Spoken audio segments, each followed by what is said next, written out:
أعوذ بالله من الشيطان الرجيم بسم الله الرحمن الرحيم وبه نستعين إنه خير ناصر ومعين. We are having session number 6 of ومن عرف نفسه فقد عرف ربه on 10th of August 2012, second night of Laylatul Qadr. So this is the second session of tonight. So I first have to apologize from those who have not been present in the past talks that I have had, so it may become some sort of, you might find some sort of irrelevance to what you know from the past. But please bear with me, and inshallah there would be something for you. I mean, I've said that before.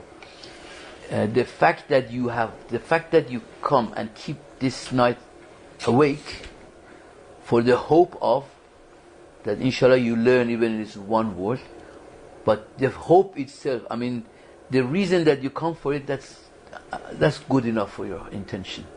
So if my talk does not give you anything, you still get something, and that something is the niyat, that the will that has been created in you to come here.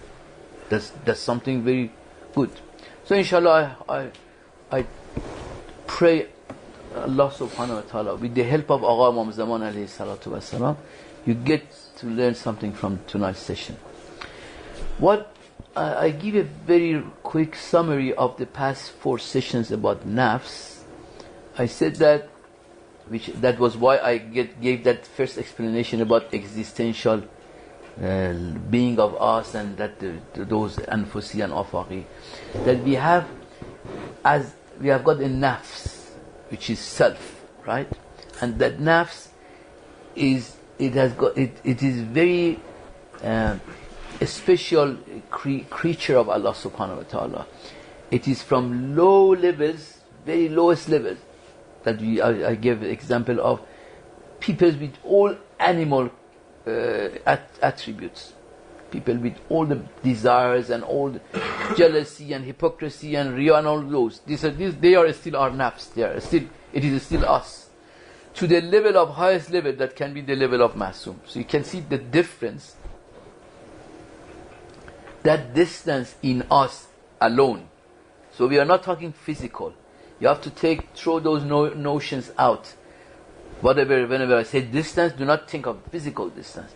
This is existential distance. That means, for instance, the distance between being bakhil. You know what is bakhil? Miser. The difference between being miser and being very generous. Do you feel there is a big difference in this too? Huge. The distance between these two is bigger than the distance of earth to the 7 skies. So this is existential distance, and this is physical distance. So we have got a nafs which has got a huge level of distance between its floor and its ceiling. What is the ceiling of this nafs? What is the lowest level of this nafs? Animalistic.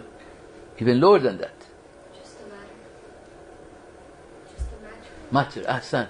Part of us is matter, because this hand is matter. If you cut it and this detaches from my nafs, it becomes like a matter, right? It's nothing, like a stone. So it has got this level in us. We have got even this level, up to plantic soul, up to animalistic soul. These are still our level of existence, right? Even when masalan our planting being, what is our planting being? Growth and reproduction, which is happening in everybody. So that's a level. And then you go higher, you come to reach the animal soul. We have got animal soul too. That means we use all our 5 senses. That's for our animal soul.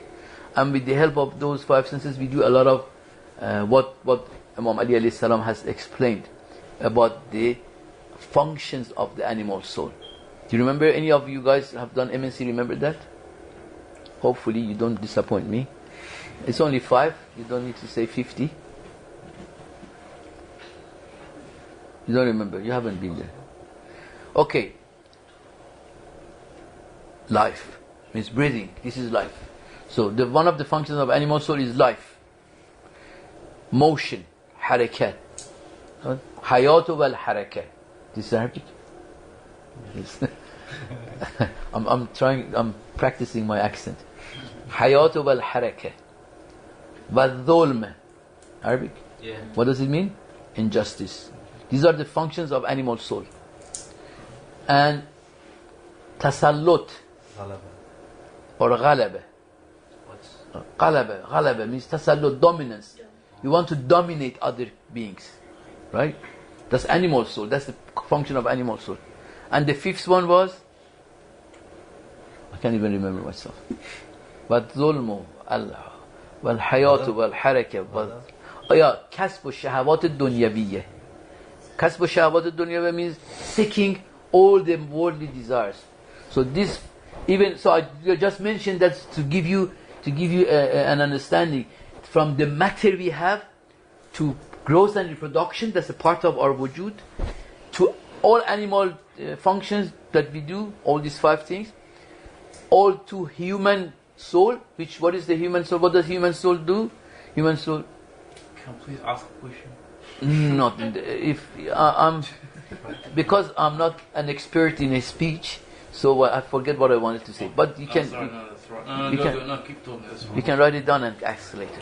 So human. Also, when we go to our human soul, what are the functions of human soul? Kasbul Maaref al-Ilahiyya, right? This is what human soul does. Seeking knowledge, divine knowledge. That's the work of human soul. And then even higher than that. So you see the distance between matter and up to even this level of hayat al-insani, which is human life. You have to become intellectual, and then you do zikr and fikr. You remember zikr, fikr, ilm, hilm, and nabaha. These are 5 things that our human soul live with.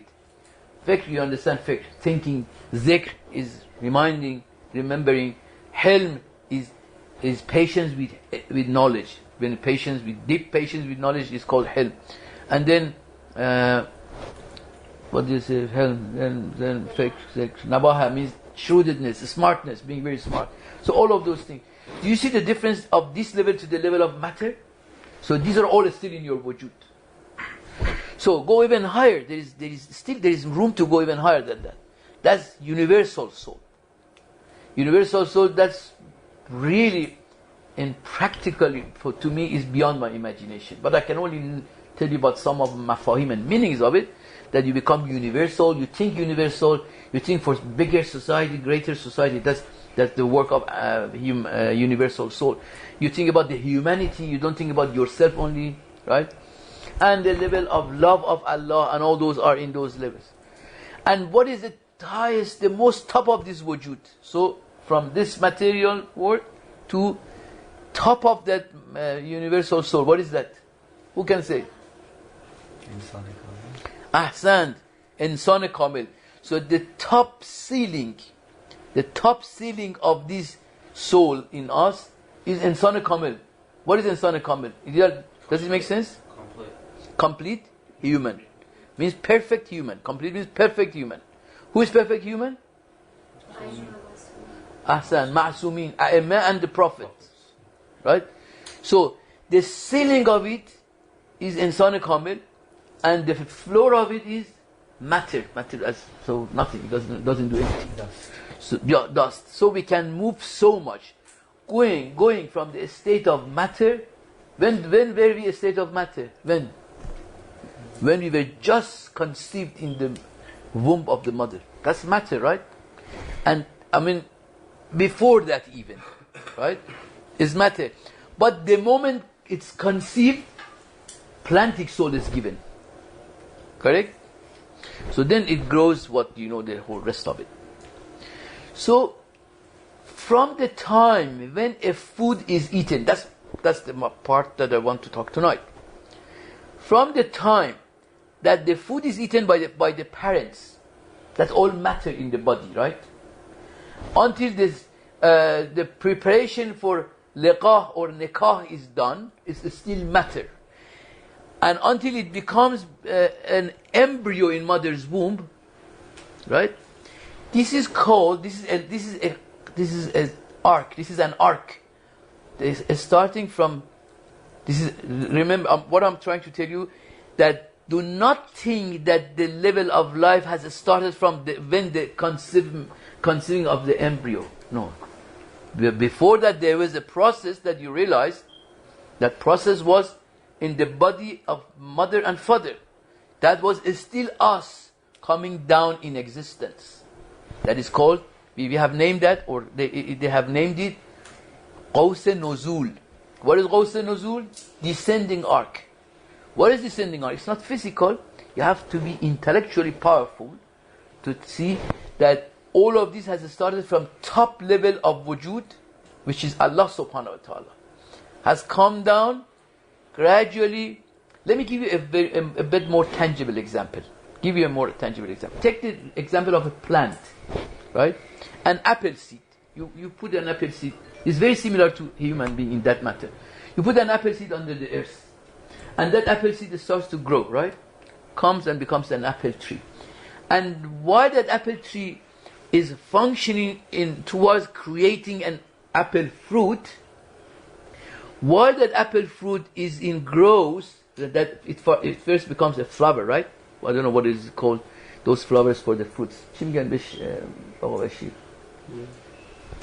knew their name. Shukufe in English. Blossoms, yeah, blossoms. So because they are flowers of the fruits. So from there it starts to be converted gradually to a fruit, to an apple. While it is becoming an apple, at the same time, we know that in every apple there are few seeds as well. While the apple is becoming apple, few seeds are being made in it as well. So you see there is an opposite direction in existence. While apple is growing, a seed is being created inside it, because that seed again becomes another being like that. You have to put it under the earth, that it starts to grow, to stem, to give that root and leaves, and again to blossoms, and becomes another, gives hundreds more apples.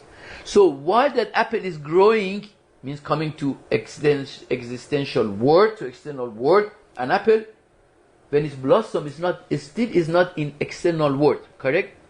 Hamoud, did you see that when you look at the blossom, you can imagine, and you know that by your knowledge and by your intellect, that there is an apple in this blossom which is going to come out maybe in the next 2 weeks or 3 weeks.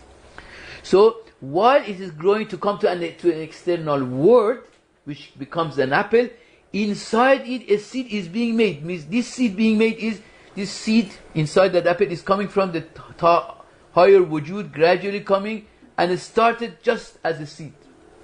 It's very similar to human being. As I said, while the father and mother are growing physically, and the food is being prepared in their body, gradually being converted to the material which needs for conceiving a baby, right? That means while they are growing, another being, which is that child which is supposed to come in the future, in the next 10 months, next 11 months, that is being gradually prepared in the body of the mother and father. That is in existence, that they are coming down in the descending arc.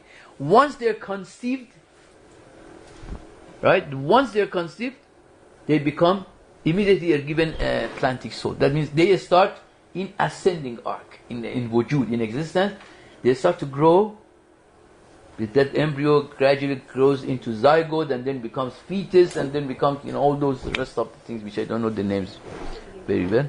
So that means, so do you see Hassan, the creation, how it works? The creation is a circle, existence is a circle, which starts from top until we come down. The moment we are conceived into an embryo, we have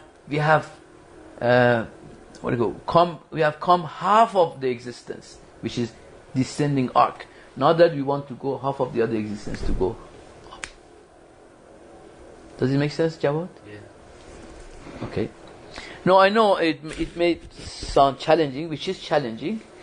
I remember when I was learning this myself, it was quite difficult. But nevertheless, by repetition, gradually you master it. Everything at the beginning, it may look a bit different, especially when it's different from what we have learned in the past. And there's there might be some jargons in it as well, some words that you have not heard before. But anyway, don't lose hope. And so, this, what I wanted to say, this is, I was explaining you the distance in the nafs of every person. There is a distance of the matter to the distance with the top, the ceiling of it, Insan Kamil, perfect human with all those attributes that Allah has given him. All the good things of Allah is in Insan Kamil, in the Masumin, isn't it, Nasir? The highest level of generosity, the highest level of knowledge, the highest level of forgivingness, the highest level of mercifulness, or mercy itself. Any good things you think of it, the highest level is in Masum. Do we have ever, even the enemies of Masumin have not reported any wrongdoing of any of Masumin? That means if there was the slightest, would have picked it up, and they have reported it in the history.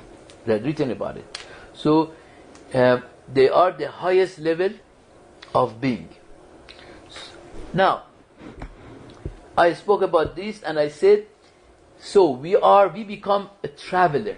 Basically, human being is a traveler.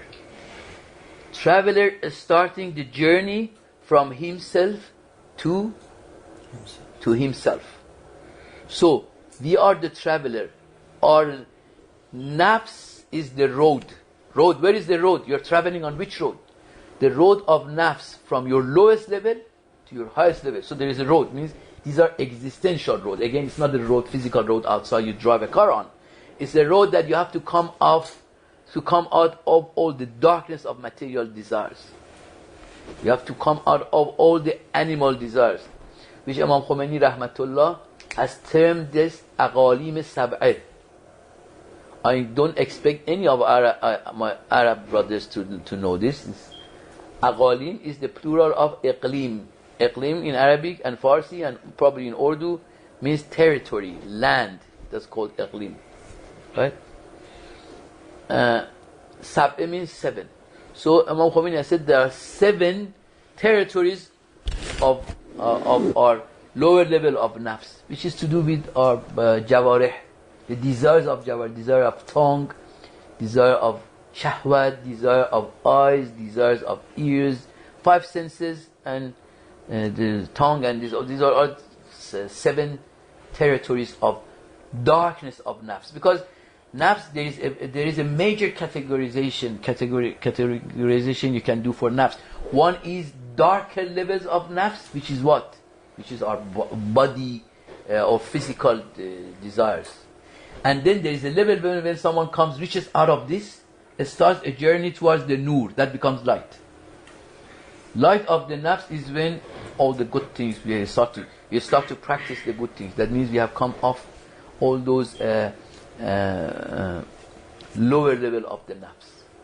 So we are giving, when we are starting a journey, when you travel from here to Wellington, there are several cities or towns that you see in your way. On your way you reach to, I don't know, you tell me, come help me out with this, Hamilton, and then you go down to Rotorua, and then you go to, what is the next one? It's very beautiful, Taupo. I love Taupo. And then you go down, and then you go further down until, Masalan, there are 20 towns on your way, the stations, right? Also, between our lowest level of our nafs to the highest level of nafs, there are many stations. And these stations are combinations of the characteristics of animal soul and characteristics of human soul and universal. So the combination of them makes the journey, makes the road, as well as those towns that we have to reach. The first town to reach to is come off and out of the animal desires. All those 5 things which we said, right? Of course, you cannot come out of those 5 things. Can you come out of the breathing? You cannot. So coming out of the Aqalim Sab'ah, those 7 territories of lower level of nafs. So that means to bring them, that means basically to bring all those 7 things, brings it under the control of your higher level of nafs, which is your intellect and your heart and those. So Now, I want to become a little bit more philosophical for those who have heard it before. What happens here now, if you notice what I said is, Nafs is given by Allah subhanahu wa ta'ala. Correct? Nafakhtu fihi min ruhi. We learned that in Quran. Allah when creates us, creates human being as blows. He says, I blew from my soul into him. That means, with that example, with that explanation I was giving you, we get wujud. Everyone now understands wujud? Hassan, what is wujud? Yes. You get wujud in Qaws al-Nuzul, in descending arc, but that is potential. Potential wujud. In the ascending arc, you have to manifest that. You have to bring it to zuhur. You have to bring it to reality. What is that wujud? Wujud is combination of all the perfections is called wujud. Right? I know all of you guys that have been in my last 4 or 5 years talks, you have heard it differently from me, right? Wujud is what is outside. But really, is this wujud? Just being outside is wujud? No. What we see outside in material world is, if you remember that, I've taught in the MNC4, is a combination of wujud and adam in us, in the material world. Do you remember this part, Komel? Material world. Do you remember Masume? Yes? Part of Adam and Wujud, Yes, a part of it I spoke in the lectures of Aql. yes. It is, see, the wujud we are experiencing in this material world is a combination of existence and non-existence. What does that mean? That means you see a seed. This seed has two very obvious things in it. You may immediately, there is something that exists, and there is something which will come to existence in the future. The thing which exists, which the seed itself that is what has come to actuality. What it's supposed to become is still non-existence. That is in the realm of, it's only in the realm of potentiality, correct? So that's the combination of wujud and non-wujud, existence and non-existence. That's why material world is weak. Material world is not a strong word. There is no intensity in wujud in this material world, because it's always combination of wujud and existence and non-existence. You look at everywhere. You look at a tree. The tree is the part of actuality of it, but all those fruits are non-existence yet. So combination of existence and non-existence. That makes this material world weak. But when we go in hereafter, there is no more non-existence. Whatever existence you have created, it comes with you. You do not take non-existence with you. So when you go, that's why when you go there, Quran says, وَإِنَّ دَارُ الْآخِرَةِ فَهِيَ الْحَيَوَانِ. You know something, I might be saying a little bit of wrong here. You saying 3 salawat, says 3 salawat, I remember it exactly. Allahumma salli ala Muhammad wa ali. That was very enough. You said it very strong. So that means إِنَّ الدَّارُ الْآخِرَةِ لَهِيَ الْحَيَوَانِ. Allah says, indeed, the hereafter is all life and hayat. Hayawan does not mean animal. Hayawan means hayat and life. So, because when we go to hereafter, it becomes all hayat, it becomes non-existence is left behind. We no more take potentiality with you to hereafter. The only thing you take with you is actuality. You understand what actuality is? Actuality is what it has become. This glass is actual. This water is actual. But there could be some potentials with the water, we don't know. If you put it on the grass, maybe on somewhere it grows something out of it. So, potentiality is always, this word is mixture of actuality and potentiality. But once we die, we take with us that actuality. Let's say, I give you an example of an apple. When an apple fruit is grown into small size and still not ripe enough, imagine you take that off from the tree, pick it up from the tree. That whatever actuality it has, that's it. It cannot become any more actual. Once it's taken off from the planting soul of the tree, because the planting soul of the tree is managing the whole thing, is giving life to it. Once you pick it up at the unripe state, whatever actuality it has remains the same. Finished. You cannot give no more potentiality works out to be actual. You understand? Yes? Shukriya, you understand? So, like us, when we die, whatever actuality we have made, we will be that. We are not going to be given any more potential. No more of your potentiality is taken with you. So,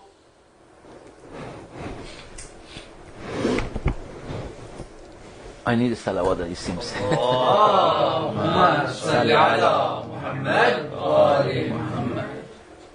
So, we have got wujud in descending arc. I see everyone, a lot of yawning, so it's a sign to me to cut down. Okay, it was 25 minutes. But honestly, I haven't said anything yet. I'm just trying. It's like taxiing, you know. Please continue. Okay, I'm continuing, but okay. So we have got wujud in descending arc of existence. But that wujud, I said, what is wujud? I was explaining this.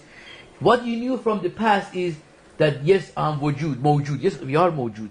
But wujud is that part of us which is kamal and perfection. That is wujud. The rest of you is non-existence. Masalan, in you there is a lot of ignorance part of you. What is that ignorance part? Wujud is Adam. You understand? See, in you, I just said material world is a mixture of existence and non-existence. In you, there are certain levels of perfection as much as you know. But there is a lot of the things that you don't know. That is also part of you. But can we say that's your wujud? That's your Adam. That basically that is a non-existence in you which exists. So that you, but in you within the life, gradually you convert those non-existence to existence. The more you learn, the less jahl or ignorance you leave behind. Similarly, it's for anything. Masalan, any generosity is wujud. Generosity is one of those elements of wujud. But we have in us a lot of misery and bukhl. So we have combination of generosity and bukhl. But that bukhl is part of us as well. But can we say that is wujud? No, that is the lack of generosity in us which has made us to be what we are. Or does it make sense, comment? So as you see, we take wujud in Ghaus Nuzul. That means, what is the in Ghaus Nuzul, in descending arc? What is that wujud that Allah has given to us? That's all the Allamah Adam al-asma'a kullaha.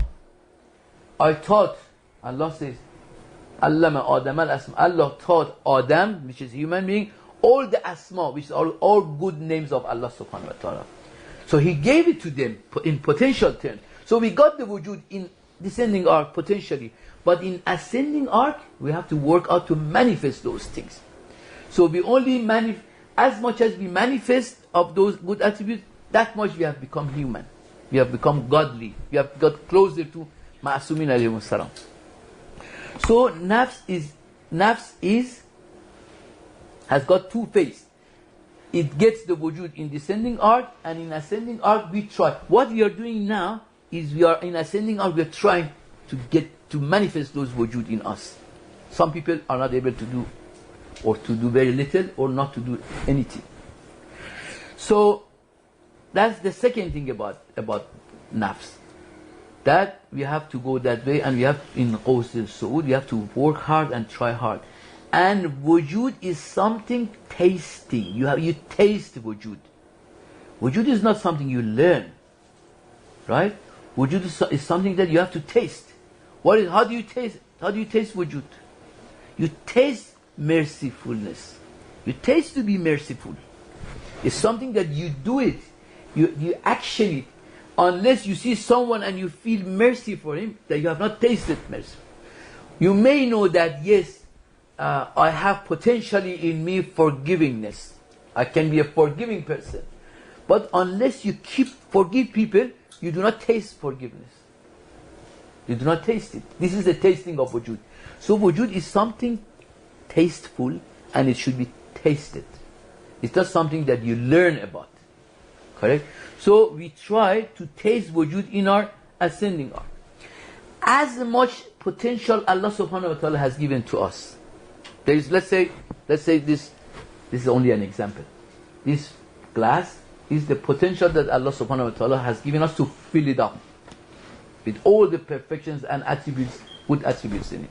Right? Let me have some of my attributes. Really tasteful. Salawat. اللهم صل على محمد وآل محمد. As much potential, this is the potential of, for instance, let's assume this is potential of my wujud. This much wujud I've got from Allah in descending arc. Now I want to fulfill it in ascending arc. Sorry, I have to take some. No, believe me, it's like taxing. When I come to the point again, I have to go back and take another row.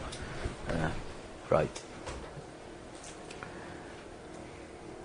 2 more salawats. Allahumma salli ala Muhammad wa ali Muhammad. Allahumma salli ala Muhammad wa ali Muhammad. As much potential everyone has, once he's able to fulfill this potential, if you're able to fill it up, and most of the times, you know that, most of the times people don't fill up their wujud. They come, and when they die, they could have done a lot more. That level, once is fulfilled, the person reaches to what is called and termed as liqa'ullah. Liqa'ullah means reaching to Allah subhanahu wa ta'ala. You must have heard this word, haven't you? Liqa means in Arabic, meeting. Ahsan. But this is a meeting of wujud. It's not meeting like we see with eyes. It's not that you see the God with eyes. No? La yudrikuhu al-absar means eyes cannot catch Allah subhanahu wa ta'ala. They cannot see Allah. So this is the level that we can fulfill. Everyone for his own level, of course. If he fulfills his potential, he reaches to a level that he can see, he reaches to Allah subhanahu wa ta'ala. Or he meets Allah by heart, of course, not by eyes. So,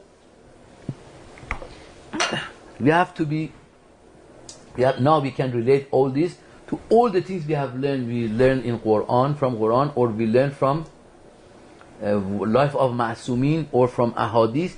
Is all to help us to fulfill all those instructions, to fulfill your level of wujud, so that you can acquire all those attributes, all those perfections of wujud in you, and you gradually lessen, or reduce your inexistential things in you. Jah, misery, hypocrisy, or jealousy, these are all in existence. These are not existential things in us. So, Allah subhanahu wa ta'ala, all along, when He says, وَنَفَخْتُ فِيهِ مِنْ رُوحِي, that فِي نَفَخْتُ فِيهِ مِنْ رُوحِي is all Asma'ullah. That, what Allah subhanahu wa ta'ala says, نَفَخْتُ فِيهِ مِنْ رُوحِي means I blew from myself, from my ruh, مِنْ رُوحِي. I blew from my ruh in Him, فِيهِ. Right? What is that Allah subhanahu wa ta'ala has blown into us? Asma'ullah. All the good attributes of Allah. Asma'ullah are all the attributes of Allah. And they are in terms of potential. So potentially we have Asma'ullah. But we have to work hard to bring them higher. To bring them into reality. We have to, that means to fill up this glass. To make it up to as much as we are given. So I think that's good enough for this talk, and I stop it as here, and I give another 15 minutes break. If everyone went home, I go home as well. If there are still few people left, I talk the rest of my talk. Bar Muhammad wa al Muhammad salawat.